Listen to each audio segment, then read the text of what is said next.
defensive player of the game for you on Saturday? Yeah, honestly, it's hard not to go with Anthony Hill for me. Just the splash plays that he made. Ethan Burke can be in that conversation too. Like I said, I think they shortchanged him on a sack. He probably would be that guy for me too. But man, Anthony Hill playing the spy position and rushing off the edge, he's going to be a problem. 6 tackles, 6 defensive stops, 2 sacks.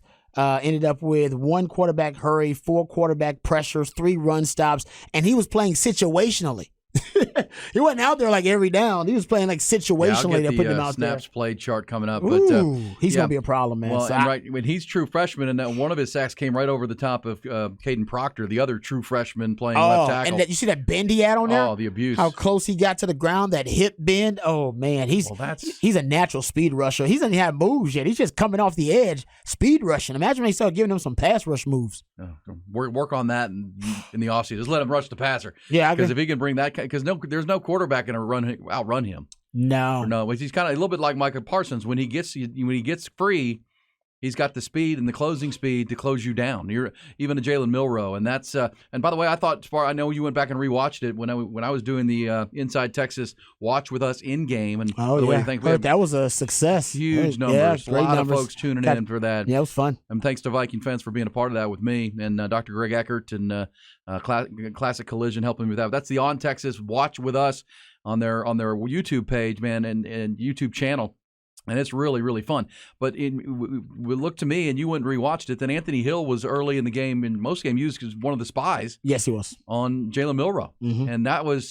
And he could run him down. Then there were a couple times where David Benda would be the spy, and he didn't have the speed to keep him off the corner. Yeah. Anthony Hill would run him down. That was that he and Ethan Burke just bring a new dimension to this defense that we know they're stout. We know they're physical. Jalen Ford's a great player.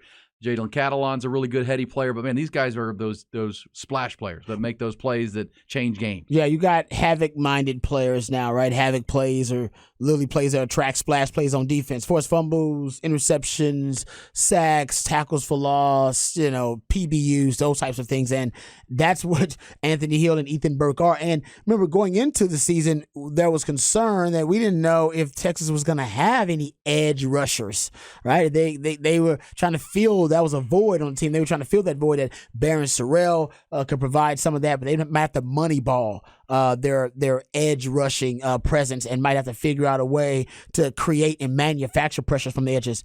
Well, now you don't. Now you found out that Ethan Burke's a player. Ethan Burke can not only on the edge rush the passer, but he can stop the run on the edge too. Love the way they use him.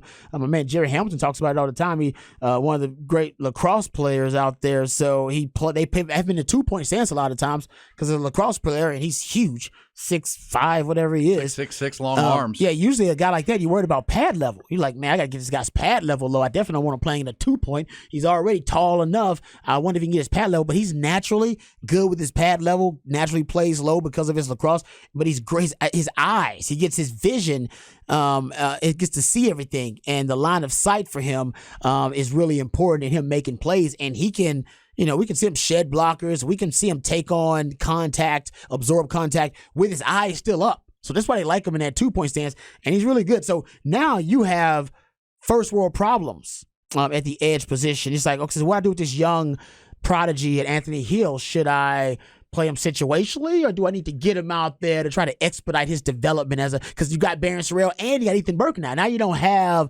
an emergency issue at the edge position. Like you said, you got first world problems there now.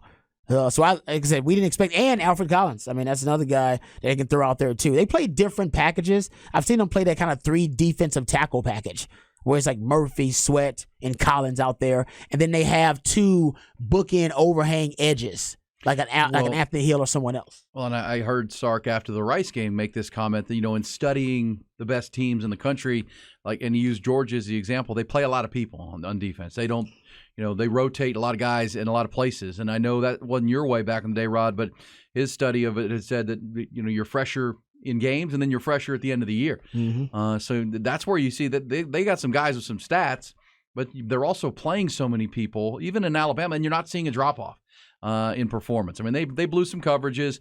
Both coaches did a good job, because with the Xavier Worthy touchdown pass and the touchdown pass that they threw over the top of Jaron Thompson, both times they came out a bunch, and both times they got the speedster locked up on a safety.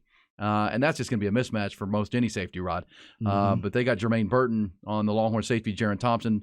Sark did the same thing with X-Man and got him into the secondary and got him locked up on the safety, and that's going to be a mismatch every single time. Yeah. But again, overall, the defense played great. Yeah, and I'm with you. I could, we'll do that later on in the week, where Alabama exploited Texas and where they were vulnerable. And some of those issues actually, persisted from last season, that they're attacking some of those vulnerabilities for the Texas defense. But I thought they played so well. I think they just kept Alabama from really being able to establish an identity offensively. They were grasping at straw. They were just trying to figure out what could work. Jalen Milroe, he had to be everything. Yeah, exactly. He basically played a lot of hero ball, essentially, which in would that have been game. your game plan going in. Can we make Jalen Milroe have to carry that offense? Don't let the run game get cranking up. And I think they did a heck of a job of that. Thought they should have used some more quarterback run game. I thought there would be more quarterback design runs, and there actually weren't. Yeah. And most of them was kind of ad lib stuff for him that made plays.